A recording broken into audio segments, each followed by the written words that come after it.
Hi, everyone.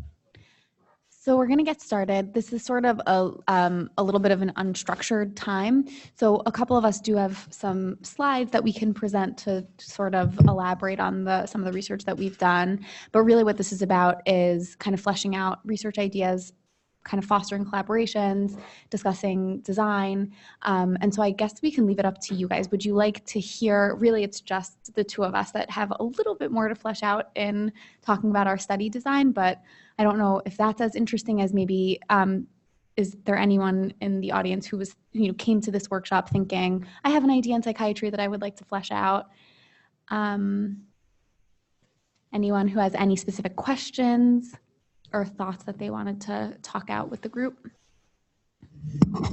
Or even just, percolating ideas that might have, come up for you as you were sitting in the previous sessions or yesterday's sessions, and things that you're kind of thinking through. This is a chance to have the opportunity to explore them a little bit more.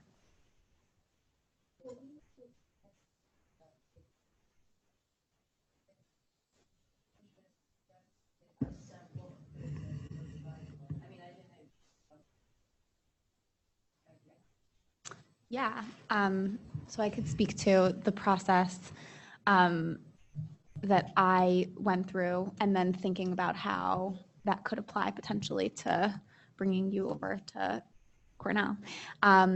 So my study started with an idea and a funding mechanism. So I had thought of the research design and identified a funding mechanism around the same time. And we wrote out the study design and kind of thought that through with a specific funding mechanism in mind. So the Brain and Behavior Research Foundation gives out young investigator grants. They're pretty small every year. So I was applying directly to that grant, and I was designing the study specifically with that in mind. And in doing that, one of the things that's nice about a lot of foundation grants, the very nitty-gritty specifics were not totally necessary. So at the time, I didn't know exactly what hardware I was going to use. I didn't know exactly what software I was going to use. What they cared about was sort of the science and the research design, but not really the specifics, which was really nice at the time. And then as things started to progress, once I was awarded the grant, that became it became apparent that that was actually an issue, that I hadn't thought of that beforehand, which makes a lot of sense. You live and you learn.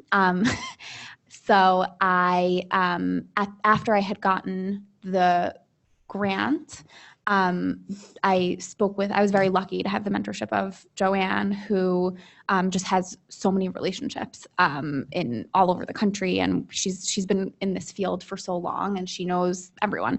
And she had a relationship with Patrick Bordnick, who is at Tulane, who is a VR researcher, and one of his areas is substance use, and he had an environment that he had developed with Vizard. I'm not actually sure if the environment was developed. Do you guys know if the environment was developed specifically for Patrick? But Vizard designed it, and he had actually piloted it for social anxiety, not in a clinical population necessarily, but with one of his grad students.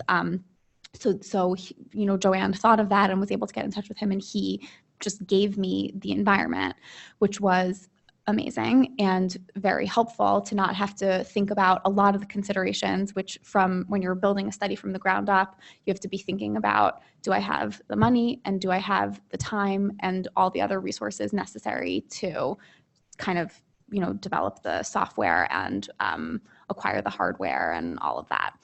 So in kind of making that connection with Patrick, I didn't have to think about that. But what then I did have to think about was the fact that the environment wasn't designed for my purpose. I was looking to engage adolescents, so 13 to 23-year-olds with social anxiety disorder, and use the environment as a platform for exposure and skills rehearsal. And this was designed for triggering substance use urges. The avatars don't interact at all. So as the video that you guys saw is the first video that you see where the woman says, "Hey, I'm Marsha, come on in, nice to meet you," that's the only avatar that speaks in the environment, period. So in thinking about how interactive and how much we would need the avatars to be doing things in the world, that was our first barrier. So we had to, and because of the reality of, software development, and again, like I said, cost, time, it wasn't an option to be, recoding and rewriting things and redesigning the environment. So we had to be creative. And what we ended up doing was I identified there are 2 avatars in the world that make eye contact with the user. One is a man and one is a woman. And we scripted conversation, and they're moving their lips, but they're not actually vocalizing anything. So they're like engaging in a conversation in this immersive party environment. But you can't hear what they're saying. We scripted what they might be saying for different types of exposures. So a conversation that's friendly would be something like the conversation that you saw. So, "Hey, how's it going? Are you enjoying the party? You want to go swimming with me? Like, want to go grab something to eat?" All the way to a conversation that's really peer pressury or like seductive, or places a higher demand on the patient's social skills and social anxiety. And so we scripted these. We scripted it in an iterative manner, where we used our RAs, like the research assistants who were just out of college, so we're closer in age than I am to our population. We piloted the content with some prospective participants. So we sort of had them weigh in on how realistic the content of the conversations were. And then once we had established exactly what we were going to do, we had one volunteer who had a past life had been a voice actor. So she voiced one of the avatars, and then she had a friend who was interested, and he came in and voiced the other avatar. And then we didn't even dub it. It's on my phone. All of the conversations are on an app on my phone, and we connect Bluetooth headphones that we put on top of the Oculus, and I play the conversation prompts for the participant when they're positioned looking at those avatars. So what you saw, that video that you saw, was me just pressing buttons on my phone to prompt me to engage in a conversation with the avatar. That was a little bit more in the weeds than I meant to be about the specifics of how the development went. But the point was that we ended up having to deal with troubleshooting after the fact because of the way that we had designed the study. Whereas coming in, thinking about study design from scratch with specific hardware and software in mind would look very different than what we actually did. I don't know if that really answers your question.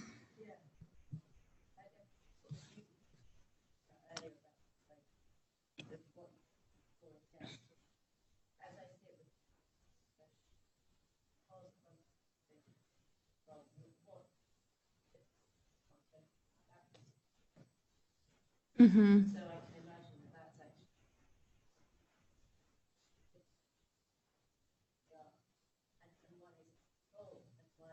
Right. Absolutely. No, that's actually a really interesting point from a design standpoint, because, I think it's an interesting phase of the research in that, whether VR is effective versus a standard treatment or versus a control group, or, we're sort of now, we could start playing with, well, within VR, what's the active ingredient, or does this work better? Is this more engaging than that? So there's sort of levels of the complexity of it where you're deciding what your comparison group is. And it's a good point. But it also means then having a partnership with programmers and developers so that you can be more targeted in developing the interventions, which requires money and partners and all of the development side. Really smart students, yeah. Smart and generous students. Samitha, I actually think it would be useful for people to hear how you kind of leverage the power of students in your design.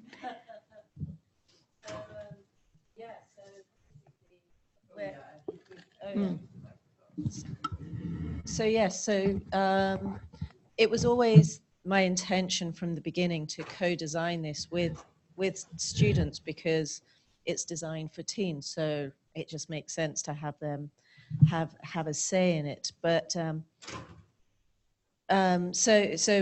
we're bootstrapping. So basically, what I said to them was, "Hey, you can, if you're interested and if you're curious, turn up and let's make something happen." And that was pretty much it. And there were developers there and animators, and it was really interesting giving them the agency to create it. So I just set the parameters, and because I don't have a tech background, I said, I want X, I want Y, I want Z, with no idea how hard or how easy it was, right? And I think they'd never had that freedom. So I'd walk into the room and there'd be 10 people there just working silently. They'll be YouTubing to figure stuff out. And of course, it's virtual reality, so everyone's still making it up, right? Mm-hmm. How to build and so on. And they created it. And I don't know how many of you, if any of you have tried Take Pause, but it still blows my mind that they did that, and that sort of agency is possible. And that's a way of, one, developing a company and sort of being an entrepreneur, and two, it sort of, I feel, works very well in terms of, again, in the back of my mind was the whole idea of clinically and sort of moving forward. If you're co-creating with the patient population, well then inevitably you're creating something that's just going to be more robust in terms of use.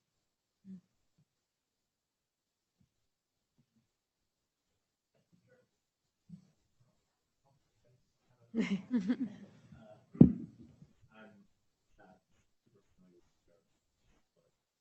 like I know in psychiatry, specific applications that we're trying to use the often,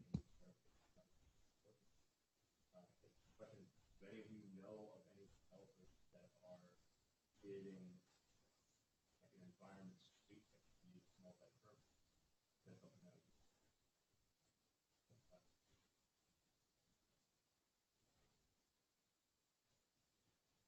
So I think Joanne is probably best equipped to answer that question.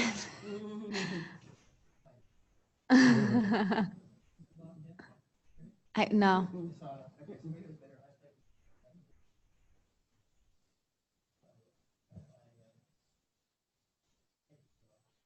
Okay, so this is for our folks in Ithaca, and this is being also taped for free.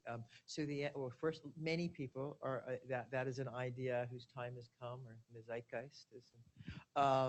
And many different groups are trying to develop flexible platforms. And so, for example, we ourselves put in a grant proposal. If you think about it, you take if a common feature of post-traumatic stress is going out in the world and having difficulty going over bridges or tunnels or supermarkets or what, and grocery stores. The fellow Sergeant Butler that was presented yesterday in the video talked about going into Walmart, right, and how difficult it was. Well, imagine that you have a stroke survivor who has a different kind of difficulty going into a grocery store. They can't navigate it spatially. Or someone has difficulty making change, or someone with social anxiety or agoraphobia, right? So you could take the same environment and put in the back-end analytics so that an OTP person could use it to teach a person activities of daily living, and there would be back-end analytics to see how the person navigated the store and whether they communicated and made eye contact. A neurologist might use it to test spatial memory. A psychologist or psychiatrist or mental health professional might use it as part of in vivo exposure. And so, yeah, I mean, that idea has come, and then also just getting all the back-end analytics and information that all of those different kinds of clinicians would need to be able to process what their patient or client was doing, where their eye, what's their eye gaze, what's their, with the newer headsets, beginning to register emotional expression, where what's their state of mind, what's their facial expression and whatnot. So the answer is yes. That's the holy grail, is creating something, a suite like that. And I think there are some companies that have made more progress than others. Because I know it's very popular in gaming as well, right? So Yeah. Gamers will release whatever their coding is, and then Right. people that play can add new skins, whatnot, and enhance. Well, the other question, you asked actually two questions. One, is it being done? And the other is it open source? That's, yeah. So there is a lot of collaboration still within this community and sharing, but I think that probably the people who will be successful with a venture like that are probably going to be developing it as a commercial product. But maybe not. I mean, maybe not. Maybe there's a lot of crowdsourcing and whatnot. One other point I wanted to make, just to go back, I know I walked in on the discussion late, I'm sorry. But I heard a discussion about the development of content. And I think one thing that I was thinking as I was listening to everyone speak over the last two day and a half, when we started, we were really designing our virtual worlds from a theoretical perspective. In other words, we accepted the idea that exposure therapy might be the way to go to treat PTSD and phobias. And so the elements of the virtual world were chosen to be compatible with that theory, right? And the user interface where you can add or take out or have a basic context and then add stimuli, and was based on the principles really of classical conditioning and using the world that way. But I just touched very briefly yesterday, but what about virtual worlds that are designed for insight-oriented therapy, right? Perhaps you want the person to be able to see themselves in a third-person perspective, and then take the vantage point of the person who is the brunt of their bad behavior. If you have a personality disorder, right, you have maladaptive patterns of how you interact with the world. What if you can be that other person? So that would be designing. The point is designing worlds based on a particular behavioral perspective to facilitate change. Could be that you could do all of that in one world, but that's one way to think of it. But then yesterday I was watching one of our colleagues from the Ithaca campus who does environmental design. She was thinking about it from a very different perspective, right? And elements of realism and what it takes to be immersive and what have you. And I don't know that they're incompatible ways of designing worlds at all, but they are different ways of thinking about it. And I think both are valid.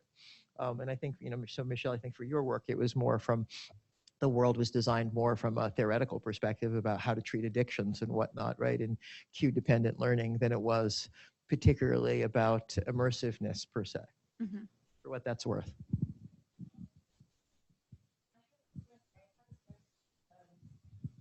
I switch this off. Just kind of going back to all of that, when you're collecting data and how much of it is in the headset and for gaze and for example, and so on, and how much is that an issue that you don't know what the headset manufacturer is collecting, and so what's privacy, and what does privacy look like in that situation? That's another one of those billion-dollar questions, I think, right? That Walter and others were touching on. I think I don't know the answer to that. I can tell you from a technical point of view that the next generation of headsets some of them will be integrating eye tracking, right? We referred to our colleague Hunter Hoffman's work and with kids in pain, and then I know some of the more successful startups are beginning to try and integrate recording of facial expression, right? And then using that in a smart way, like developing algorithms or AI to then move the world forward, right? So that it's not just the clinician, but let's just say you have someone who has a fear of flying, and you see that they're averting their gaze, the plane's taking off, they're shutting down. Maybe rather than intensifying the content, the world itself would just titrate down and be less, stimulus provoking, if you will, right? So those are, I think, ways that we'll be beginning to use biosensors in the future. I mean, in the next who knows, whether it's 1 year, 2 years, 5 years, or using where you're tracking your eyes to move the world around. The question about privacy, I mean, I don't know. I mean, for some of the headsets that since they're all have internet capability, I have no idea. I mean, if you talk to Chris Chin, I think he'll tell you from HTC5, he'll tell you that they're very on top of that and they're not doing that. If you look at what happened with Facebook, and you might be doubtful about what they're doing, right? And so I don't think there's a simple answer, but there needs to be a standard. But that's a larger issue for the web in general, right? One thing that has struck me actually over the last day is how little our IRB is talking about privacy with this hardware. Exactly, exactly. And I know that it's coming, but I mean, it's so new that we're talking about it. It seems like because of Oculus and Facebook, we're thinking about it, but it seems that the IRBs haven't quite caught up yet, or.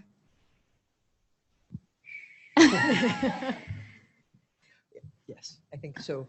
If you think about the technology up Mhm. until very recently, the head-mounted display I, used for show and tell yesterday, and then as some of the one for Bravemind, we actually had it all off of the internet. Well, first of all, the original one that I used for the World Trade Center was not going to be internet-based, but we purposely kept our system, if you will, Mhm. off of the internet, and also so there was we wouldn't pick up viruses and things like that. With a new generation of very portable headsets that are connected to wireless over in the hospital just to run the software in real time, I think it's an issue that you're right, people haven't caught up to you, and it's one of the many issues related to standards that we need to address and don't have answers for. But I mean, just like the standards at what age and children should be using the equipment. But I thought that Jerry Laughlin, the chair of pediatrics, gave a great answer to that, right? That the risk-reward benefit favors it, and that's the same calculus that they used in deciding to give children medication or doing a procedure, and that it shouldn't be any different from that. And so I thought that was good, in that it sort of took out some of the alarm that people sometimes express about using technology with children. Yeah. So I could answer that one. I couldn't answer the other one, so it's moved us along. Well, I think there's also from a design point of view, things have changed as the technology has evolved. So, some of the earlier studies, you weren't collecting data in the VR. You were doing we do standard outcome measures, and it looks like any other intervention study where you do your assessment pre and post and so forth, and it's disconnected from the VR experience. Now, as we're able to, first of all, computer storage costs nothing, and the devices have gotten more sophisticated, there is more data to be collected. It's not just feedback within the environment. You can actually track someone's gaze, and is that associated with, symptomatology reduction or that sort of thing. So the lines also blur as far as what is input and what is output. And as we measure and save some of that information, because it might be important, data as far as cluing us into the mechanism of change. Do people only get better when they really attend this long to this part of the simulation? That it's an additional question of what, and it's an IRB question, it's an ethics question. Recommendation about having ethicists on board is, I think ties into all of this. By the way, we have a great ethicist here at Cornell, Joe Finns, who's actually very interested in this sort of work. Should anyone here be looking to go chat with him about it or potentially write about it, Matt?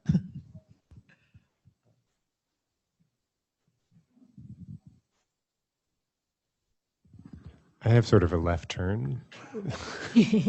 Not that we have to move beyond this in any way, but I've noticed over the last day that particularly for the mental health focused arena, broadly speaking, there's really two types of work in mental health. There's intervention, which is what we all do, and then there's assessment, which is what we all do, but we don't talk about. And we do much, much worse in general. I would say.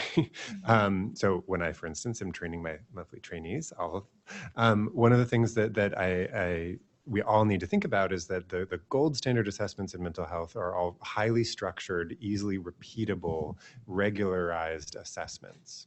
Those are sort of the standard things that you have to do to assess a diagnostic entity, or really any behavioral or mental health problem, is some sort of structured task.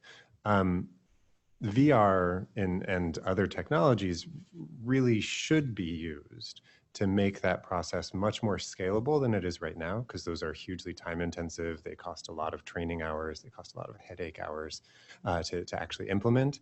But these types of technologies would allow that regularized structure and a sort of universal behavioral task, for instance, for assessing hypervigilance, when out in public, you might be able to simply simulate a public environment and monitor reactivity and anxiety during that task in a way that would be maybe 5 minutes that would take potentially an hour to have a structured interview for, say. And those are the types of technologies that I think get a lot less of the spotlight, but really actually improve all of the care that the rest of these interventions rely on. And it's not that different. Like Take Pause could also incorporate and use some of its existing technology, for instance, and all of the intervention apps can sort of co-develop in that space. So I just want to make sure that everybody is keeping that in mind. And to take that a step further, I think that one of the things that we know about the best evidence-based treatment is that it's based on evidence-based assessment. And that means that integrating, however we would integrate assessment into VR, integrating that into our VR interventions. So if you already have a baseline of hypervigilance, then you can continue to monitor that throughout exposures and see what's happening. And that's also speaks to the data question that you were asking before. I'll just chime in one more little bit. When we're thinking about barriers to widespread use and implementation, I think that sometimes there's a resistance. We were talking about this, Kasha and I were talking about this yesterday, among attempts to kind of get REDCap more widely used in certain clinical settings. REDCap, for those of you who don't know, is an electronic data capture and storage system. Has a lot of advantages, but Kasha was talking about what a hard sell it was in certain settings to get clinicians to buy into this. And thinking back more broadly speaking about some of the appeal of VR to certain populations, I wonder if VR offers an opportunity there in terms of bringing that more standardized or structured metric to an assessment setting that sometimes is really challenging in certain clinical settings where there isn't necessarily that buy-in to standardized assessment or kind of the idea that the clinician knows best and not in any way to discount clinical expertise, which is a hugely important factor. But I wonder if VR would somehow provide a different opening for that kind of conversation. I like that idea. The idea that maybe we could get people to buy into using REDCap if they were doing it immersively in VR. I like it. I will pay for that. Yeah. Yeah, no, I also think Ron and I were talking about this, the idea of in certain disorders, I do a lot of work in traumatic brain injury and doing functional assessment, real functional assessment in a way that, so you can walk someone through a grocery store and see if they can do their shopping list or take a bus somewhere. And, where it's hard to get at that stuff just from sort of standard neuropsych testing. But to have really applicable functional assessment that would go right into a database. Yeah, I think that you're right. The assessment piece gets overlooked, but could be hugely important.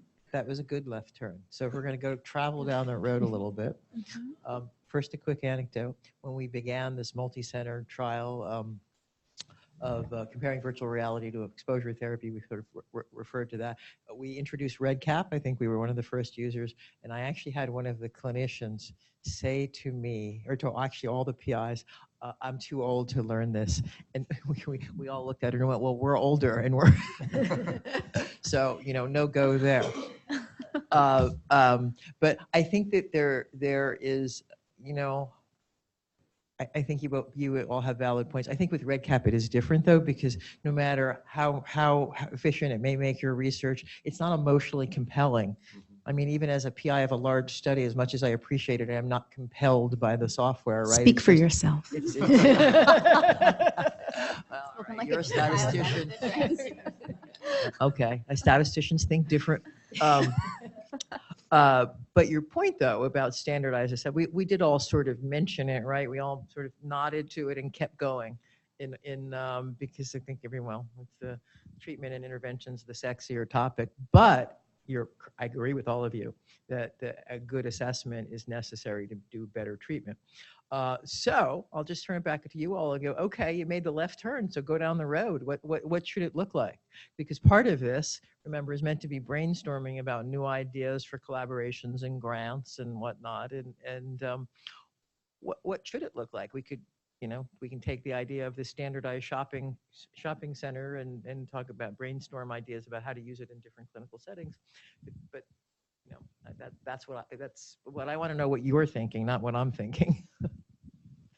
So not to put you all on the spot, but you did bring it up, Andrew, so I'm going to put you on the spot. No, that's fair. Well, so I'll briefly just sort of describe part of what we did in the recently completed DoD-funded trial for PTSD, which was after they had gone through their gold standard clinical interview, which takes, in that case, about 2 hours, we would have them do a computerized task while they were monitored for various psychophysiological markers, especially of reactivity of anxious arousal, startle, and things like that.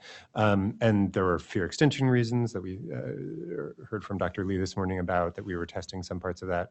But we also had monitored them as they were observing, and these were all combat veterans from Iraq and Afghanistan, simulated scenes of combat in Iraq and Afghanistan, of increasing levels of severity of combat intensity as they were being monitored. And we basically used the VR stimuli as stimuli to monitor their physiological reactivity before and after the treatment study itself, which is a fairly straightforward application of like existing VR technology.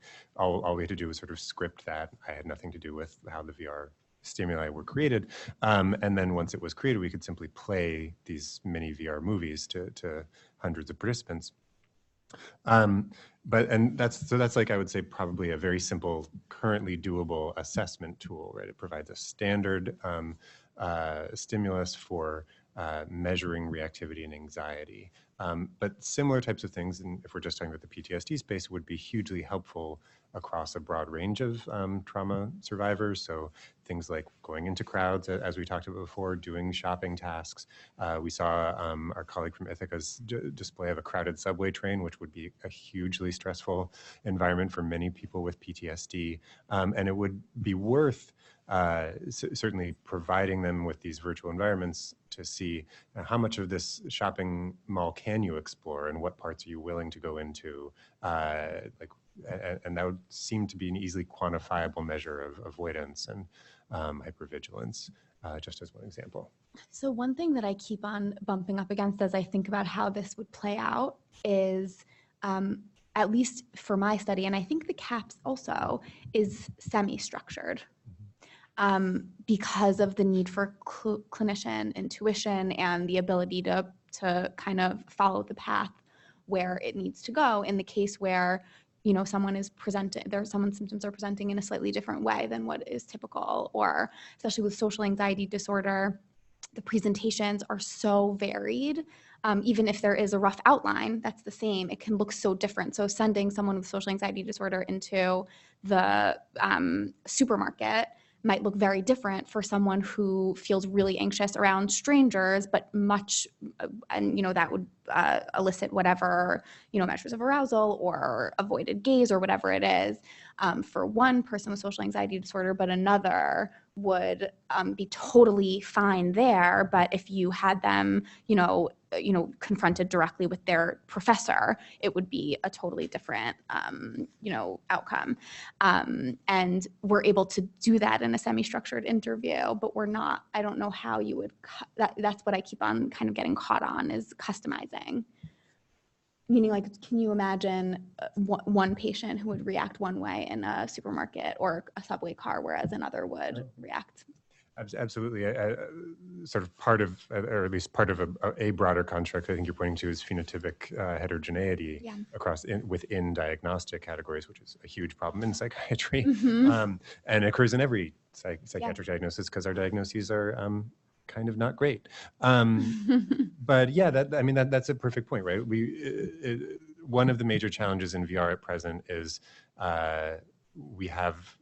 it's very difficult to have personalized VR. right? And a person sitting across from another person can personalize an assessment on the fly and often get pretty close to it.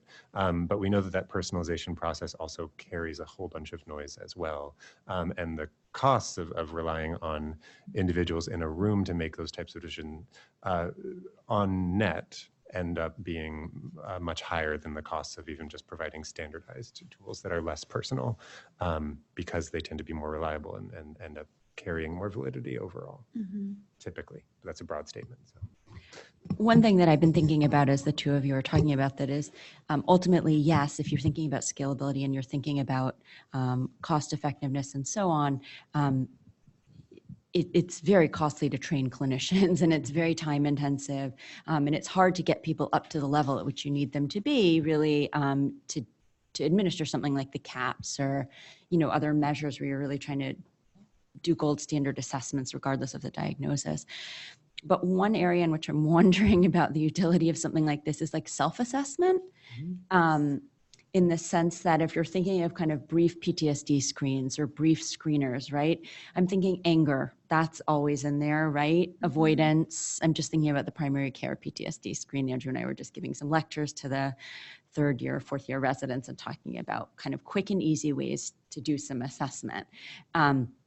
But even for a clinician, right, as a screening item where you're not having to have something and thinking for PTSD like the whole CAPS, but anger, that seems to be something that could be reproducible in a VR world and customizable enough such that you could have a range of options where you wouldn't need to necessarily have the exact scenario, but you could get to what you need. And similarly with something like avoidance. It totally is harder with social anxiety. I can totally appreciate that. But even within PTSD, there's obviously always going to be a range within whatever the diagnostic category you're talking about is. Joanne looks like she wants to say something. But so having like a few options where you then have, I'm thinking about Brave Mind, right? Like Brave Mind is something where we have some degree of customizability, right? We have a number of different scenarios and then you're thinking, okay, this, and you can customize to a fairly huge extent, I would say, given, a set number of parameters. Agreed. We're thinking along the same line. So what if, I think we all, the clinicians in the room would probably agree that there is a level of uncertainty that goes with certain diagnoses. So just take PTSD avoidance, right? Patients often don't know what they're avoiding.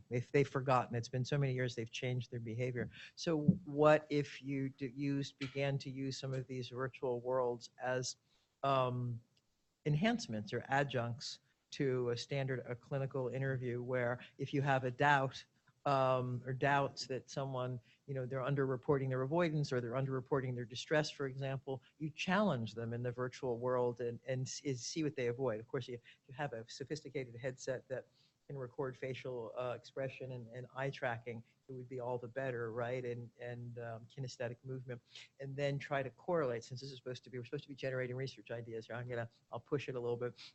And then we have Lisa help us, where you have you see whether or not you improve the diagnostic reliability by having those, if you will, behavioral in vivo or in the VR world behavioral challenges. And I think it probably would be easier for PTSD, but that's a thought. Since avoiding and numbing as well, and see how people react to a happy situation. Do they numb out, right? Do they dissociate? And so it's a possibility. Just trying to throw ideas. A friend of mine said all good ideas come from bad ideas. So this may not be a good idea. I'm just trying to throw ideas out that could be potentially a research design. And I think we all agree that the tools, let alone the reliability of the tools for assessment, are pretty weak. And so, but you do still have to validate them against the current standard of care. That's where Lisa comes in. And so we could potentially do something like that with what we already have, using the virtual worlds. I think that's a good point, and it the reaction that I have to the idea of using a behavioral task rather than a clinical interview comes from the fact that we're talking about a behavioral task that hasn't actually been tested. It's one that we're just theoretically talking about. Obviously, we wouldn't be implementing something in clinical care or even in a research setting without first, the very first step being to compare it to the gold standard clinical assessment.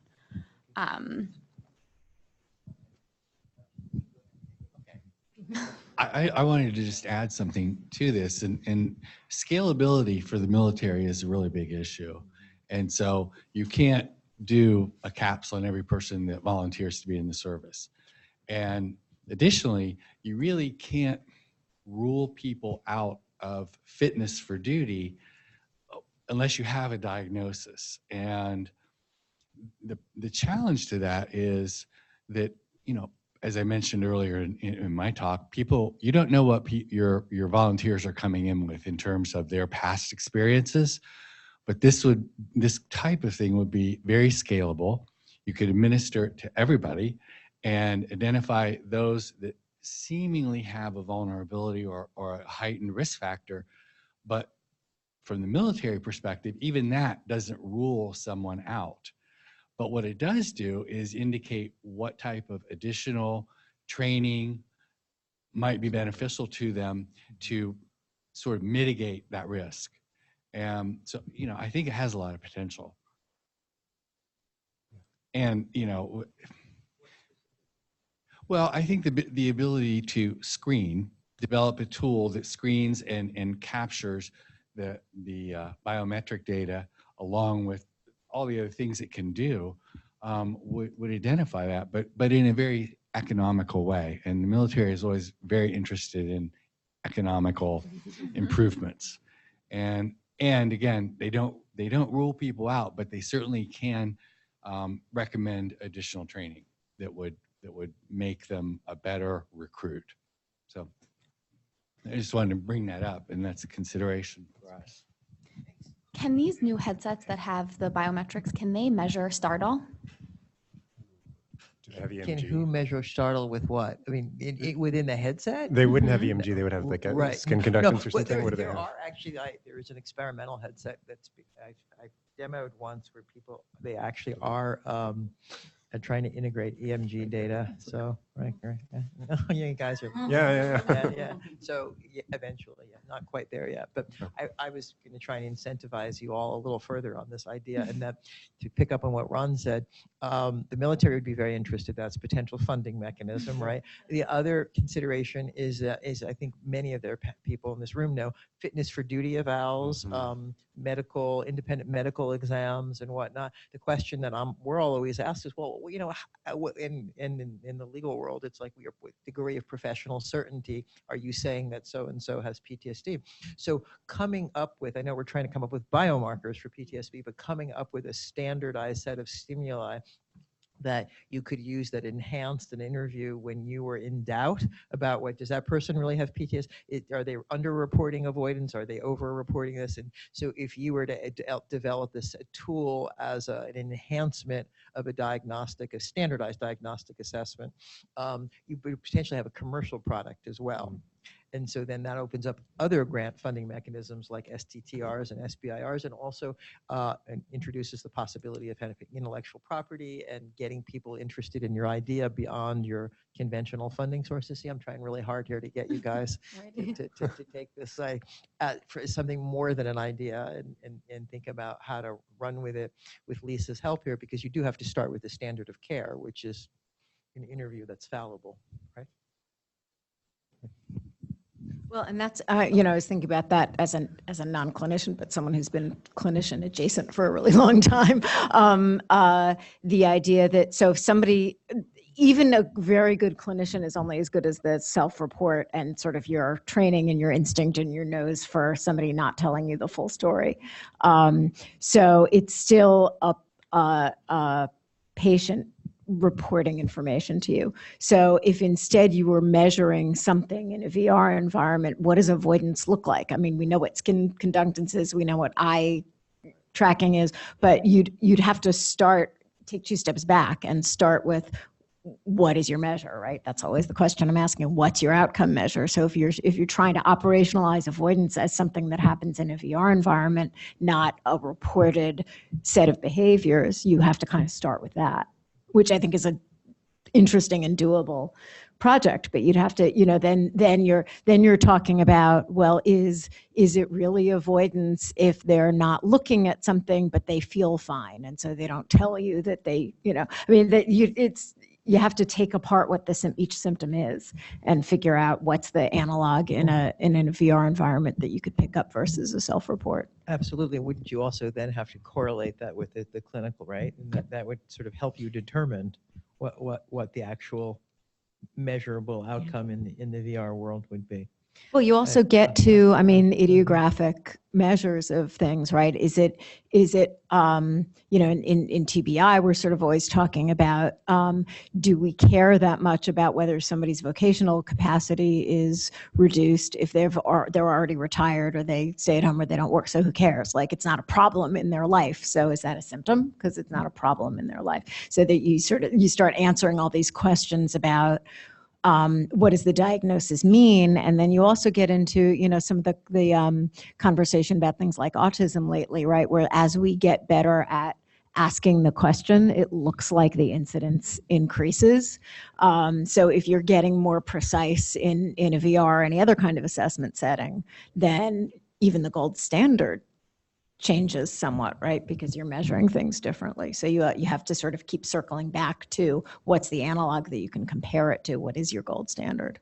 And you may get more positive cases. Right. And another challenge that I'm just thinking about as we're talking about all of this is you're thinking about biomarkers, and you're particularly thinking about them in VR. What do they mean? I mean, how do you know? I mean, if you're thinking about using them particularly to classify people or to make some kind of determination, or to say, oh, we think that this person likely has PTSD. Well, how do you know that, right? What is GSR telling you? What is the range, particularly in a VR setting, right? We have some good data on kind of GSR and PTSD, or, startle or heart rate. But if you're thinking about taking that and putting it in VR and saying, okay, well, now someone's in a different environment. They're in an environment that maybe resembles something that might provoke an avoidance response, right? Okay, so they're showing this kind of response. Well, how do we know what that is? What is that compared to what's the normal range? How do we kind of differentiate among those who might have PTSD and don't, and what kind of data sets, what kind of populations would we need? Like, what would be the best methodological approach to really get at that so that those data could be used in a meaningful way? Looked like you were going to say something.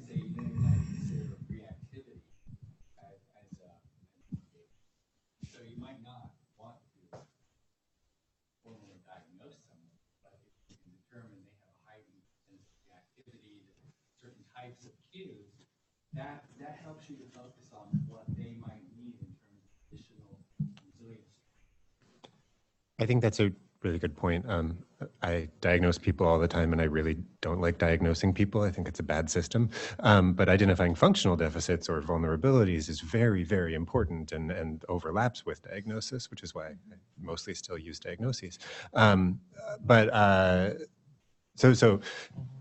And I think that those types of issues, right? So how reactive is somebody in this simulated environment could also have broad use, not just for the military, right? But for college readiness, for sort of someone showing up newly to a campus that's 4 or 5 hours away from their parents and friends. There's a huge application in that space for widespread assessment and then followed by support that would be really valuable, it seems to me. And of course, these questions of like validating any type of assessment are incredibly important. I'm glad that we're talking about them because we don't do enough of that in the rest of our lives. And I'll share my experience, which is that if a patient comes to our offices with a previous diagnosis given from somebody in the community, like a psychologist who I don't know, I trust it literally 0%. Like I have to do my whole other assessment about what's going on for someone. Whereas if I had someone who said, like, I was given a structured task and I performed this % of it or something like that, that I could understand exactly how they performed and how they, what their functional limitations were on something like that, I would be able to trust that, right? But that's not to say that all clinicians are wrong. It's just that it's hard to know which ones are.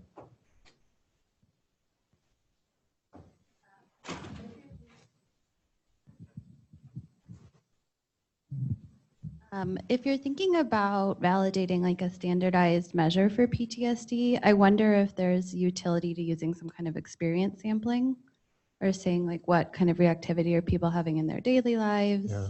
There are some ways to like track on smartphones how people Yeah. are reacting to cues. Yeah.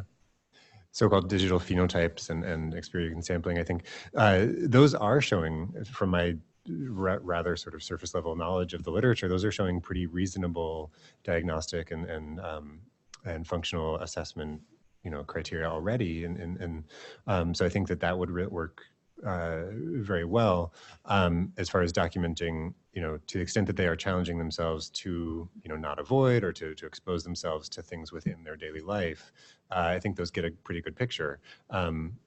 So what the added immersive technology might do is to say, okay, these are the things you are already doing, you're performing at this level. What about these other things that you may not have tried in the last 10 years? What about something that is exactly why you're coming to me because you can't do, right? Like those are sort of different questions that might complement that technology. It's a good point, though.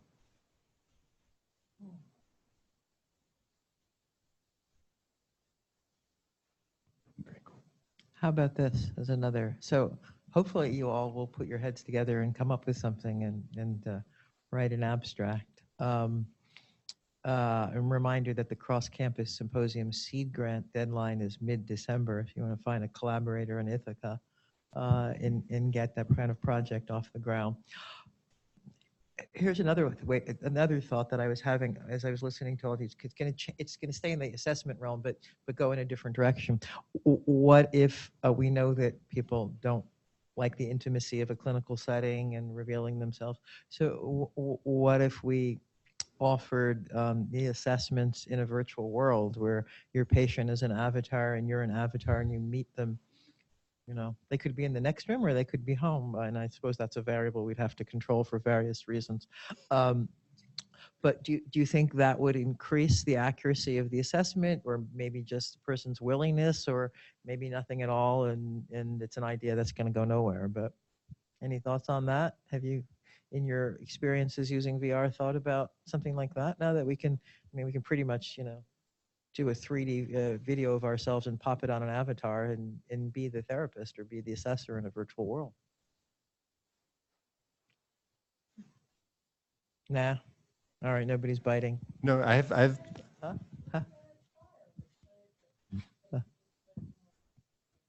There is something that came out recently, and I was thinking about that people reported that they spoke more candidly when they were in a virtual world as an avatar. But so it's like I haven't read the study, so I can't say anything about the quality of it. I do know it got some splash pretty recently. Yeah, so or you had your therapist avatar was in the virtual world with you at the grocery store, whether you were navigating a spatial issue from a stroke or TBI, or trying to pick out toilet paper like Sergeant Butler, and that became part of the diagnostic assessment. This generally has been making me think about thinking about next steps and scalability and access. So thinking about how do we take what what I have, let's say right now, is very tethered to my office with me, because like I said to you before, the content's on my phone, the content is in my office, and I right now am the study therapist training another study therapist. It's very much kind of centered at 425 East 61st Street. How do we take what we find from these studies and kind of disseminate them across the country in a way that will not only, if we believe that this is a better standard of care, but also just improve access to CBT for people that we believe need it. And when I think about that, I just think about if we could also, like you're saying, Joanne, if we could also include assessment if we could figure out a way to deliver a VR therapy outside of the clinic, and we could also figure out a way to deliver assessment outside of the clinic, then New York is no longer the hub, and the crisis of lack of mental health professionals across the country is no longer a crisis. So it's very exciting, but it feels like a very big picture idea. And I don't know what the... I think we certainly psychiatry exists, and tele-VR is really probably, people are working on it. There's been some reference made to that yesterday. Think about it. You need the computing power to have the software simulations on a web-based, and let's leave aside the privacy issues and the data streaming issues, right? And then your therapist and your patient need a headset. So it's actually, I don't think we're that far away from that. Whether, and I know I've heard VR mentioned as like the great leveler of, mental health equity and parity and all of that. You still have the problem of training the clinicians, but that's so. But I think the harder issue is actually the assessment piece. So in other words, I think we're pretty much there for some forms of therapy within the next couple of years. I don't know. The assessment piece is, see, that's for you all to figure out, right? We're going to drive you back to that. It's like, just think about that. I think it's a very good idea. Are you saying that we are embodied as therapists who are physically in our own offices in VR in the patient's house? We could be. Yeah, absolutely. I mean, I saw a startup company that I'm working with. I first met the guy this summer, and everybody does business in Silicon Valley in coffee shops. So we're sitting there with our espressos. He takes out his phone. He does it. He just, waves it around almost like a magic wand. And then he had an avatar already in the virtual world. He just put his face on the avatar, and then we went through the social anxiety program. So yeah, it is pretty much, whereas a few years ago, it was still very exciting and novel. That technology is pretty much there. I think Ron actually made reference to something that the DoD funded for Karen Seal, who's a primary care doc. And you can go in, and they already have it set up. You can do the PTSD education for primary care, and you have an avatar. Now, it doesn't look like you, but the next step, if they had more money, is to do exactly what I said, and then you just look like yourself. And then actually in Second Life, there are worlds where the therapist, and I think, Melissa, you might have seen these, maybe Kevin Holloway was demoing them, where you can go in and you have an avatar and it does look like you. So anyhow, I think I've made that point ad nauseum, so we'll move on. Another, just to add just one little thing, and another thing that I think is thinking about barriers and reasons why people don't get into care. And if you somehow did have an avatar, I mean, you're thinking about the idea of a warm handoff or something like that. If you did have an avatar or something that was able to create some kind of connection or some kind of break the ice or something where this is going to be your therapist, right? They're not here right this second, but like here they are. This is the virtual embodiment of them, something along those lines. I wonder if that would in some ways facilitate better attendance at an initial session or some kind of better follow through. I don't know, just. That's another research. I think that's a researchable question, right? I mean, we used to, with some of the early World Trade Center programs, try to do a warm handoff literally with the therapist, or at least call them, right? But what if you could be more efficient and, you introduce your patient to a virtual, yeah. I mean, I don't know. I think it's a what if that's a researchable question, Melissa. So another good idea that I think is worth pursuing.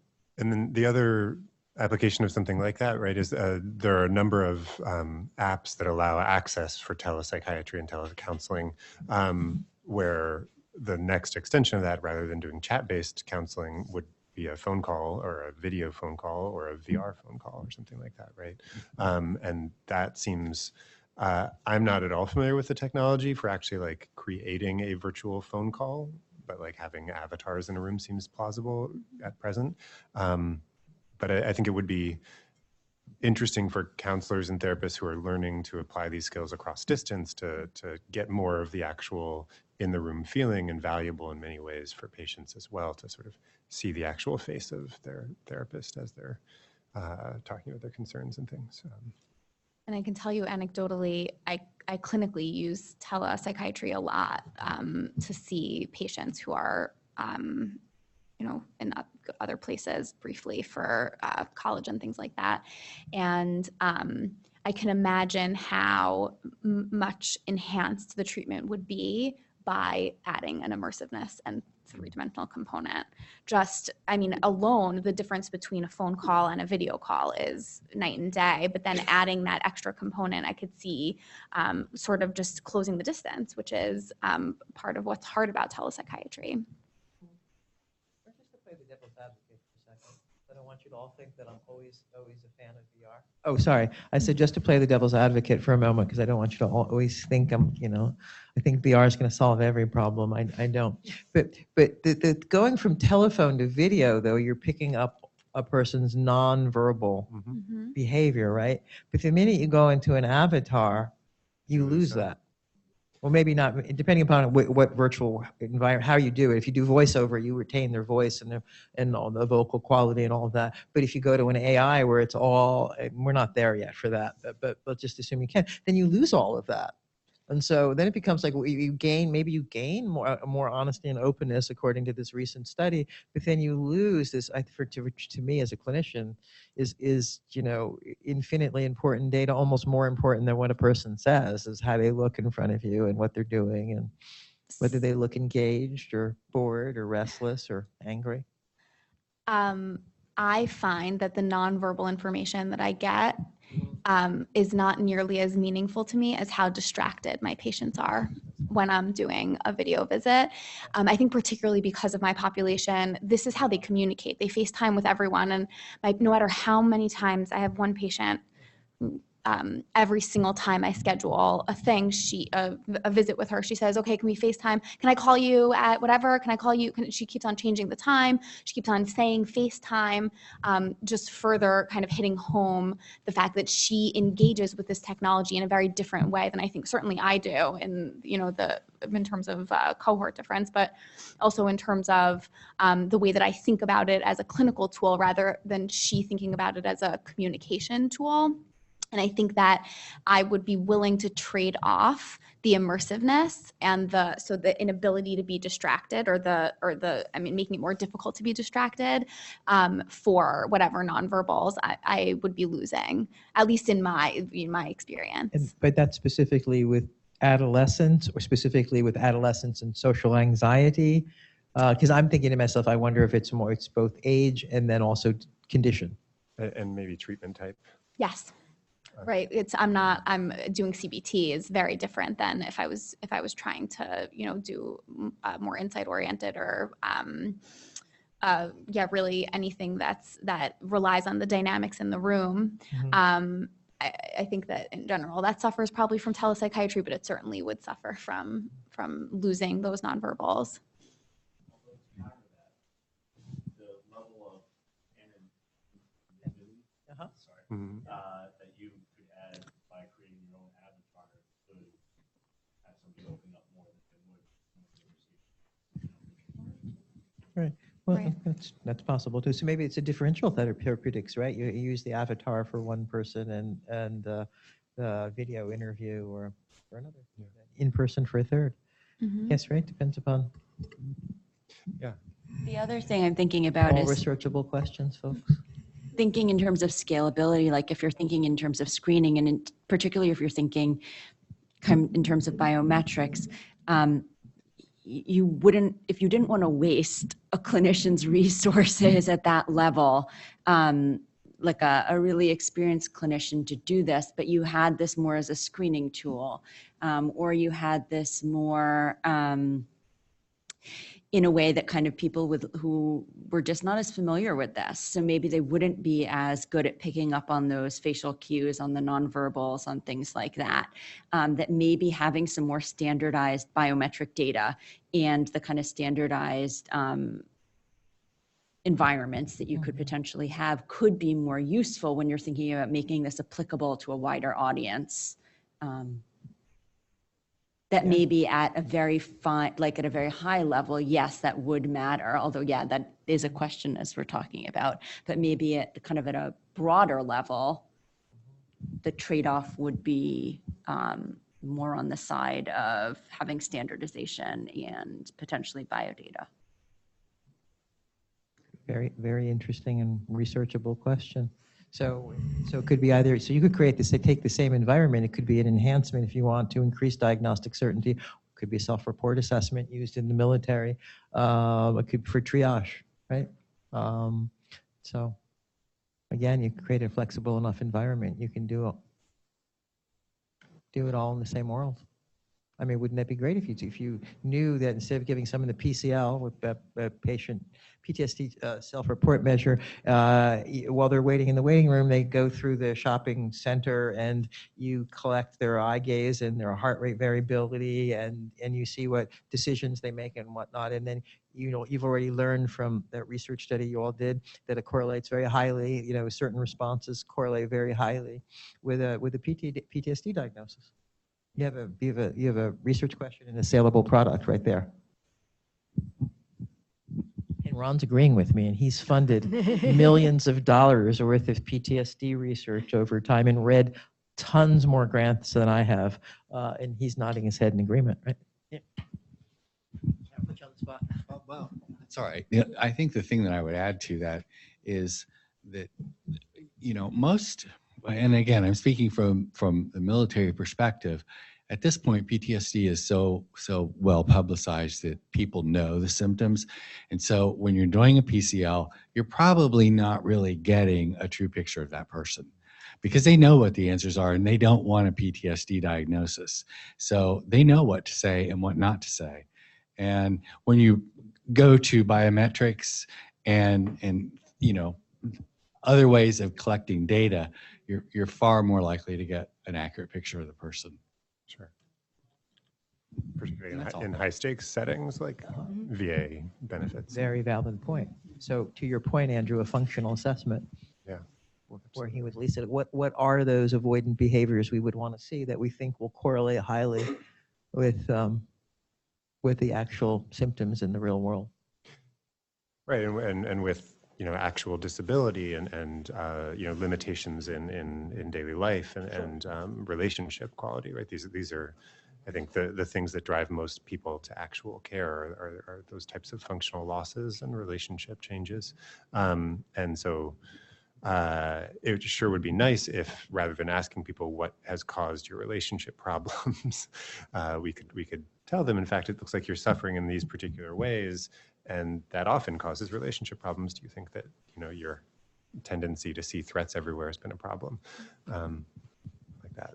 Something obviously not that glib might be nice. So that you can do behavioral challenge in a VR world, right? Yeah. You can Yeah. stress them and make it noisy and crowded and give them different sorts of interaction scenarios. And help see them what track they actually themselves do. over time, and as they get better, see what they can do virtually and what they can do in real life as well. Should hopefully track that.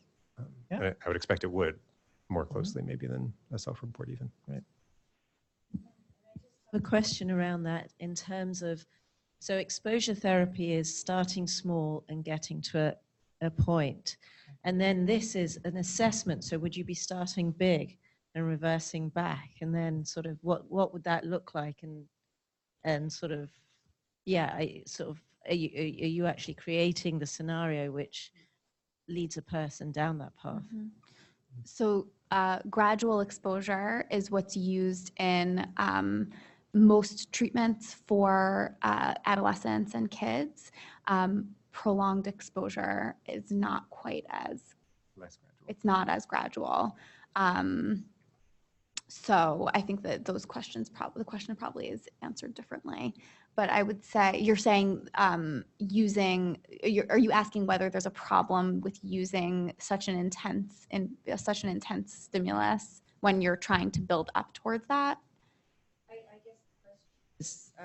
Around reactivity and, okay, if you want to figure out if someone has got PTSD, if you're going to put them into, for example, or social anxiety, for example, if you're going to put them into a subway, do you start with a crowded subway and say, okay, they're not reactive to that, so they're fine? Or do you start with one person? And because, yes, I mean, in a PTSD setting, sort of starting with the extreme would give you a good idea, but There's an analog to that in psychometric work. So there's there's structured testing where you, instead of having to answer all 50 questions for a depression measure or something, what you do is you take banks of questions that go, if you say yes to this, then you go down this pathway. If you say no to it, there's no reason to ask these 5 other questions. So essentially I could envision a VR version of that where you have gateway situations, and that are relatively innocuous, and you escalate until they get to the point where they can't tolerate it anymore, and then you have your answer. So it's the equivalent of IRT testing, essentially, where you are doing targeted areas to assess certain symptom clusters in certain situations, and it would be essentially individualized. And once you get, and they do this, I think, with some, I think even in education, right? They do some skills testing where you answer harder and harder math questions, and then when you can't answer 3 in a row, they stop asking in that domain and you switch. So it's the equivalent of that. And that would be very easy to envision in a VR setting, because you sort of have small chunks of situations and stimuli that get layered on top of each other. Right. And I guess within that, would there be a chance of getting a negative, because that's also the process for exposure therapy and actually healing someone? If it happened that quickly, we'd be celebrating in the streets, right? One session of testing gets it, Yeah, for PTSD, you wouldn't be likely to see that, but for phobias, there are certainly one-session treatments that are basically gradual exposure. You could. Or conversely, or not even, flooding is a concept that's used in, child psychologists don't use it because it seems cruel, but people do it with adults all the time, especially with phobias, where you expose them to, you don't do the gradual thing. You're afraid of spiders, you're going to sit in a room full of spiders until you're not afraid anymore. And there's evidence that it works. But I don't think that we run the risk of that happening with PTSD or with social anxiety, or run the risk. It's not even a risk. It would be amazing if that were to happen, but that's not. But it can have negative consequences, and I think that basically VR is safe and well tolerated. But we are talking, particularly when we talk about PTSD, we're talking about like memories of the worst event that someone has ever experienced, and these things are distressing because they bring that memory up, and so and these are highly immersive, visually rich, sensory experiences that do carry some risks of distress, and so it's important, to take that very seriously. What I can just say briefly, what we did in the recently completed study for assessment purposes was there were 3 different, pre-scripted combat scenes, and they were increasing in intensity of combat and closeness of combat. Pretty linearly, and they weren't ever graphic depictions of blood and gore. That never came up. Like we didn't go that extreme for assessment purposes. One thing that I keep coming back to, though, is I think that in certain areas there is an objective measure of severity or intensity. So you add in more explosive sounds, that makes it more intense. Add more blood, that makes it more intense. But your point about a crowded subway car, there could be reasons why for someone, a crowded subway car, I actually have a lot of socially anxious patients who say this, that a crowded subway car is less anxiety provoking for them because they feel anonymous, but when there's only one other person, then they would feel very anxious. And for us to make an assumption that the most intense is the thing that just seems most intense to me, and then to completely base our assessment on that would be problematic. So we'd have to figure out a way. That's why you validate the measure. Exactly. Exactly. Yeah. Mm-hmm. Mm-hmm. So I just want to point out that it's about 1 o'clock. Lunch is probably starting it. I don't want to close the discussion, but I did want people to know that in a couple hours, so it's not like we need to end the discussion now, but I personally need to go ahead and meet someone else. Go to another meeting briefly with some of the people here. So I'll turn the microphone over and let you all continue. But I do hope that the the panelists seriously consider collaborating on a grant, even if it's a small pilot grant through the cross-campus mechanism, to begin to look at validating virtual worlds as an assessment tool, whether it's a screening tool, an enhancement tool, both, something else all again. I think we all agree that assessment is less than optimal, and we've all experienced that, and that standardized stimuli could help enhance that. We've been looking for biomarkers for years now, and I think we're not even close, but this to me actually seems like a potentially quicker yield, and we have a fellow over there who's been a funder for many, many years in his career saying you guys have a pretty good idea. So I don't know, I'd think about it. I'll turn this over to you, Ron, see if anything else to say. Thank you all very much. Thank you. Thanks.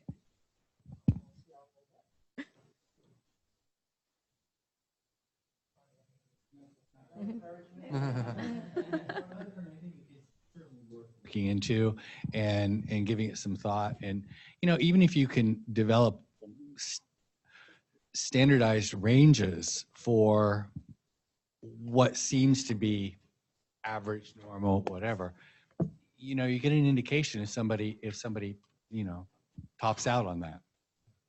And again, it doesn't have to be a diagnosis. All it has to do is indicate what the vulnerability is. And then, you know, you think about developing the next step of what kind of a virtual reality program might help to desensitize this individual to these particular challenges.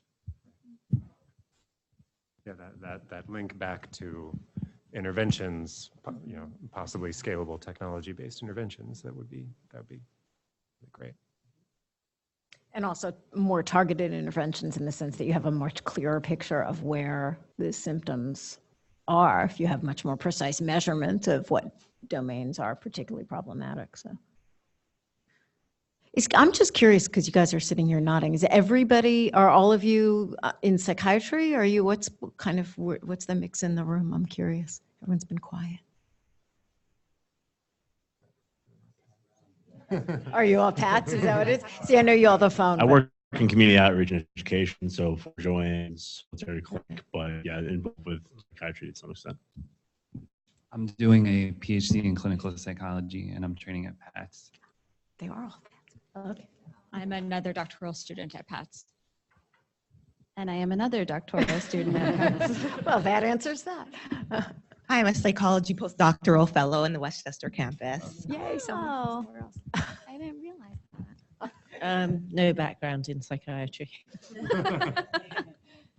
design, and how environmental stressors affect information. So I want to use CR to study those things. Oh, well, see, there you go.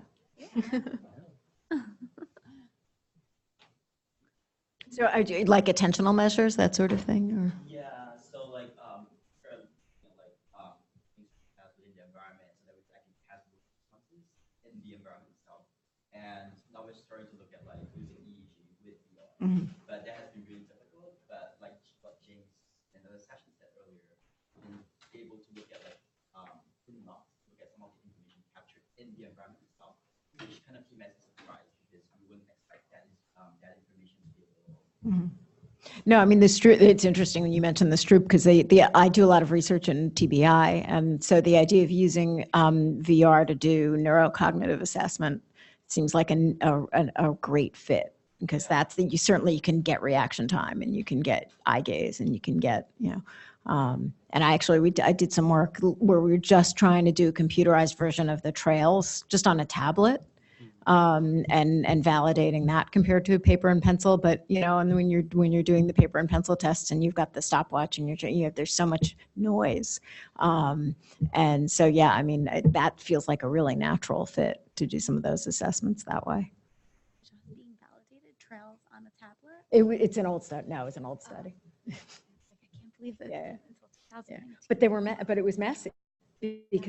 Not because the tablet was inaccurate, but because paper and pencil is so inaccurate. Right. Yeah.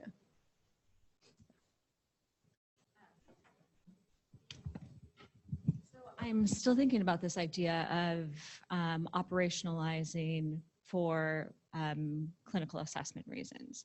So I assume even before we start, we would need to even have like a practice paradigm so we could have all people come in at equal footing, because as we've discussed today, based on people's relative experience with technology, there could be an inherent initial issue in even trying to create valid norms. So what are your thoughts on an approach to that, if this is a study, as Joanne mentioned, that you should proceed forward with?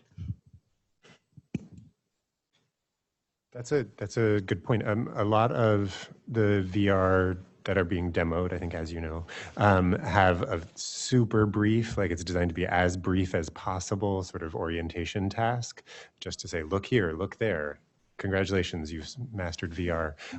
But it certainly would be the case because a lot of the populations, right? I mean, do have different challenges with new technology, and even though certainly young people tend, on average, to be more willing and able to work through those. If it's brand new and if it's coming from like a new population, or it seems to be like outside of your experience, it can be disorienting. And that's a really good point.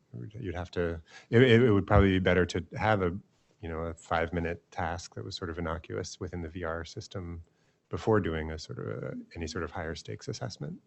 That's a good point. Yeah. That, like, so I was in VR and I was anxiety and noise. So some of my noise was my ID, anxiety was my DP. What we found was that experiences with VR was a bigger frustrating anxiety. Huh. Which is unexpected amongst students. Even among students, among young people. Yeah. Social anxiety. That's a good point.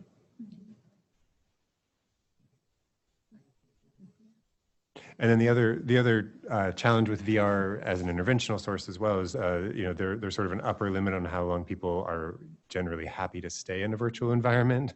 And that I don't know exactly what people are doing, but I've seen a lot of studies that sort of cap at 15-minute chunks, and then sort of tell people to, remove it for a little while and then do it again. So, I mean, when we were doing the exposure therapy, though, we have people in it for 30 minutes or more sometimes, and that generally is okay, but there are also people who want to get out. All right.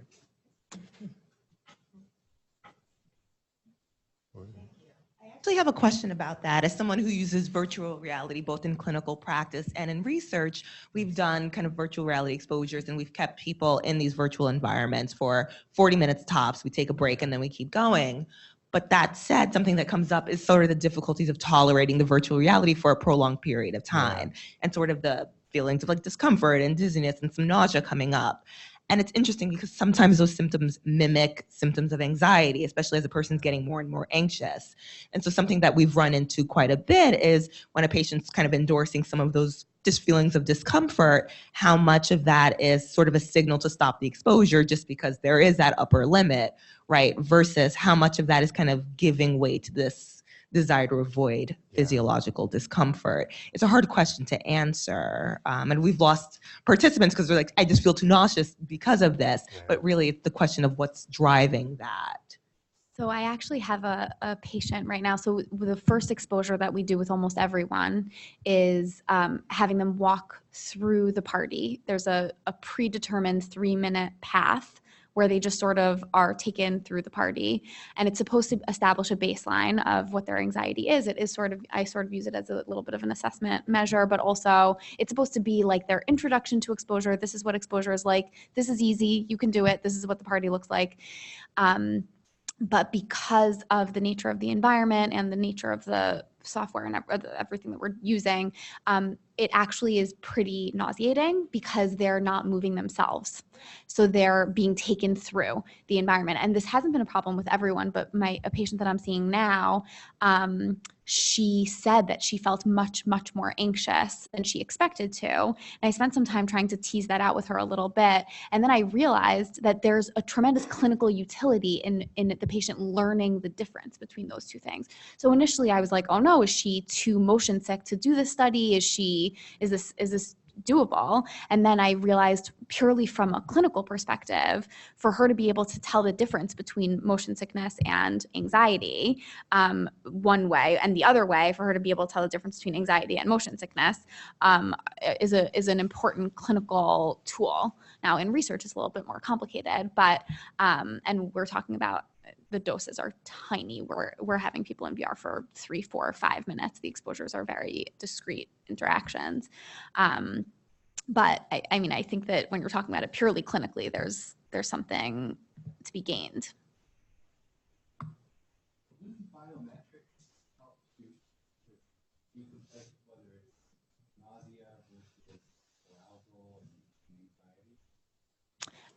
If we were measuring biometrics during the exposure, then that would be, I wish that we were getting psychophysiological data during the exposures. Uh-huh. And their objective is actually to identify the right level of arousal. Mm-hmm. That study is underway. Wow.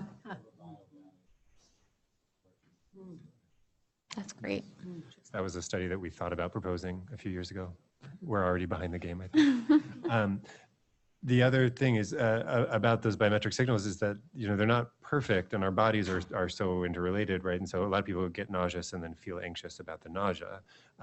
Understandably, like, am I going to throw up in this headset? It's not a fun thought. Was it Judith who had that patient? Okay, I'm not going to tell that story, but you can if you want.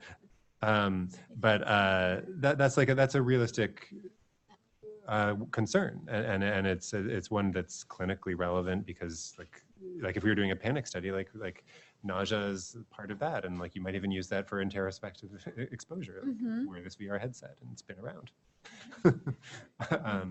But it would but I think that's a big challenge, is figuring out the right dose of this technology without. Is some of that technology related, though? I mean, as it improves. I remember, using an early Oculus Rift, and somebody just threw it on my head and put me in the wooden roller coaster thing, and I really did almost get. It's overwhelming, but that was 4 or 5 years ago, and it's very different now. The only time I've ever been motion sick in my whole life, I was doing an early VR simulation like 5 years ago. Yeah. That was it. The other thing I'm thinking about is that if you're thinking about kind of a very benign VR environment that wouldn't be designed to kind of induce anxiety, right? And someone is having those experiences, that might be a good indicator versus a trauma simulation, right? So like if you're doing Bear Blast, or if you're doing, Snow World, or, just a mindfulness app or something that's very calming, and you're having those symptoms, that might be suggestive that this has something more to do with the VR than, you can't make gross generalizations, of course, but if it's nothing related to anything that would be designed to induce anxiety. I don't know enough about the research on this, but my understanding is there's it's a subjective, motion sickness is subjective in some ways, but I thought that history of motion sickness was a fair correlate with getting motion sick in VR, although I might be speaking out of turn. I have to read up about it a little bit more, meaning, right? Meaning that where the technology stands now, if you are getting motion sick in the VR, but you don't get motion sick in a car, that's maybe a more likely indicator that you're responding to some physiological arousal related to anxiety rather than motion sickness. Probably wrap up soon. Yeah. Because it's 1:15. Yeah. Thank you. Oh, sorry. Sorry. Because Denise walked back in. Right. Everybody go. Thank you all. Yeah. Thank you.